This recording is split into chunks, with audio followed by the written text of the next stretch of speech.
Well, 2014 is the year of the horse, according to the Chinese zodiac. It also seems to be the year of the new car, because I got one earlier this year. That's right. You might have heard. You got one, right? Back in March. One of our viewers is right there with us, and she's got a question for Peter Fink. Yes. He owns Certified Transmission, joins us a few times each month to answer your car questions. Good to see you, Peter. Welcome back, Peter. Yes. How was your weekend? Oh, it was good. I was in California. I got to see Amanda and the grandbaby or whatever and stuff, you know. You have such a great family. Yeah. You ready for football season? Of course I love football. I mean, you know, and if you're in Nebraska and you don't like football, I mean, I don't know. You better move away. We can't help you. We'll be talking to Phil Aldridge about that here coming up in a few minutes. Let's get to some car questions. That's why you're here. We got the first one. Annie's up first. She writes, I just got my first ever new car, a 2014 Dodge Journey. What do I need to know to keep it in good shape and to limit any mechanical issues? You know, first of all, congratulations, okay? I mean, that is one of the goals that we all work for. We work to get our own house and get a new car, okay? And maybe several new cars over a lifetime or something like that, you know? So,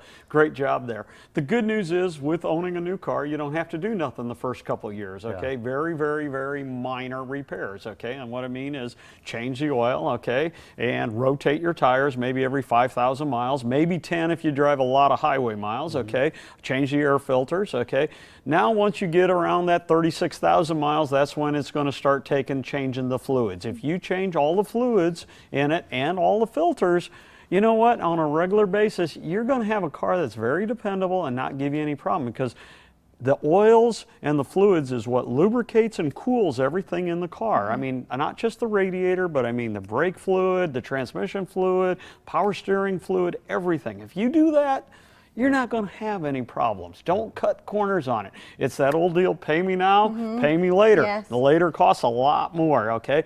The good news is she won't have to do nothing for a couple years. 36,000 miles. Yeah, sounds like the yeah, magic you number know, there. I mean, you know, just take care of it, wash it once in a while, use some good gas in it, okay, what they recommend. Follow that maintenance schedule that they give you when you buy it. You'll be good. It's not complicated. Just follow the maintenance schedule. That's it. You know what? It really is that simple. Don't skip it.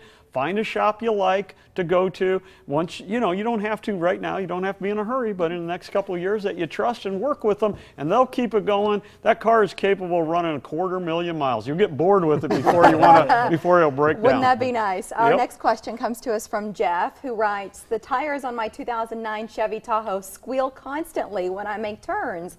The air is at the exact recommended tire pressure. Why do they do this? And is it something I should be worried about? Well, it is definitely annoying, okay? And I have heard cars like that, and I have a couple of them myself. First thing, he stated the obvious, you check the air pressure.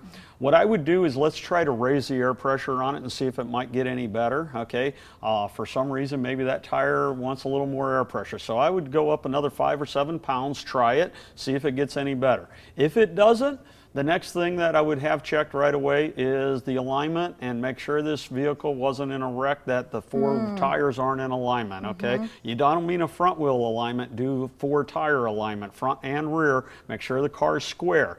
If it is, the bad news is somebody put some cheap tires on this, okay? And I've just seen cheap that. tires? Yeah, it's just cheap tires, and they'll squeal, and I've had that, and that's been the case on the couple of them that I've acquired a used car and go around the corner, and it didn't matter how slow I went around the corner, they just squealed and made noise, and it's a cheap tire. So what's a cheap tire, though? Is it just a no-name brand? I mean, or are there brands out there that are cheap? I wish I had a better answer. I would say kind of a no-name brand, probably, and it's just a very low-end, super hard tire or something like that. You know, let's start with free air and see it. And the 4-way alignment, because even if you had new tires, I mean, you know, you want everything lined up for long life and lasting, and then tires would be the last thing. Okay, finally, Emily asks, what is the difference between regular gas and diesel, and why is it so bad to put the wrong kind in your tank?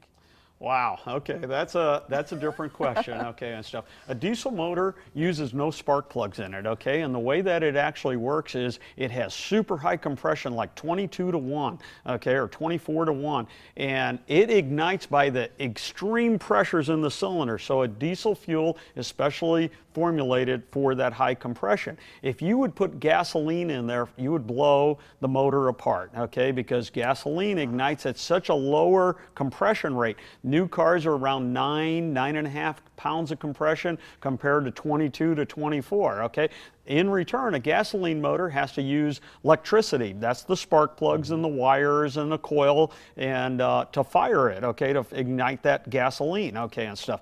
But if you put it in a diesel, it'd blow it apart. You can't do it, and vice versa. If you put diesel in a gas, it would blow it up too? No, it won't blow it up. It won't run. It just because it won't ignite, okay? It doesn't make any difference because the low compression wouldn't bring it up to it. So the two are totally different animals. You can't interchange it. And you don't want to blend them either, right? You don't want to blend it. You don't want to try to do any of that, okay, or something like that. One morning I was really tired driving back, and I put gasoline in my diesel, okay, and I had to drain the tank at the gas station before I left. I realized it before I took off. You didn't even start, I didn't even start it, okay, and so but you were able to fix the problem. I was, yes, there but on site. Oh yeah, it was ugly. 5 locations for certified transmission in the area. I got to get my husband's car into one of them. So we'll talk about that as soon as we get to commercial break. Certified Transmission also on Facebook. You can make appointments online. Great to have you here, Peter. We do appreciate your time. The maintenance schedule. You got your maintenance schedule? Yeah, You know where it's at? it's Ready to go? it's in my glove box. I haven't Most looked at it yet. people never read it. I should, at least pull it by out. 36K. Your question could be answered during our next visit with the crew from Certified Transmission. A few ways to get those questions to us. Email talkback@omahamorningblend.com. Visit our website and click on the Certified Transmission button there, or leave questions on our Facebook wall. All right. Thank you, Peter. Still